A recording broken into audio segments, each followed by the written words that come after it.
محمود غزنوی رحمتہ اللہ علیہ کو 3 شک تھے اور 1 تمنا تھی۔ 3 شک کیا تھے؟ کیا میرے باپ کا نام صدوق تگین ہے؟ کیا علماء وارث ہیں؟ کیا قیامت برپا ہوگی یا نہیں؟ اب تمنا کیا تھی کہ میں حضور کو دیکھوں۔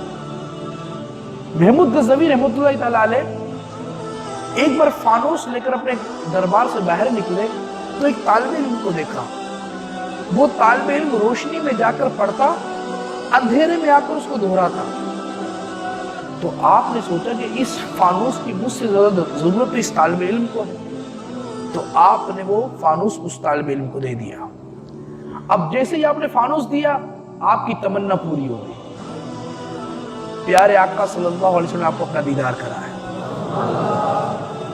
اب میرے آقا کی زیارت ہوئی تو محمود غزنوی کے ایک ہی جو 3 اعتراض تھے، 3 شک تھے، میرے آقا صلی اللہ علیہ وسلم نے ایک ہی جملے میں تینوں شک کو دور فرما دیا۔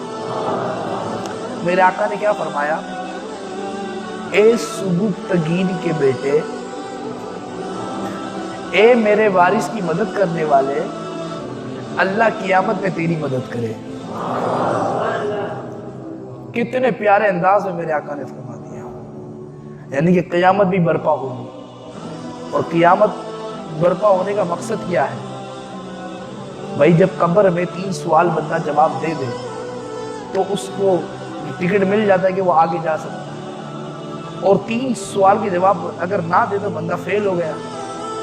ایسا ہی ہے۔ پھر محشر کی ضرورت کیا ہے؟ جب فیصلہ تو یہاں ہو گیا تو پھر محشر اس لیے لگایا جائے گا، دکھائی جائے گی محشر میں شان محبوبی، کہ آپ کی خوشی ہوگی آپ کا کہا ہوگا۔ فقط اتنا سبب ہے انعقاد بزم محشر کا کہ تمہاری شان محبوبی دکھائی جانے والی ہے۔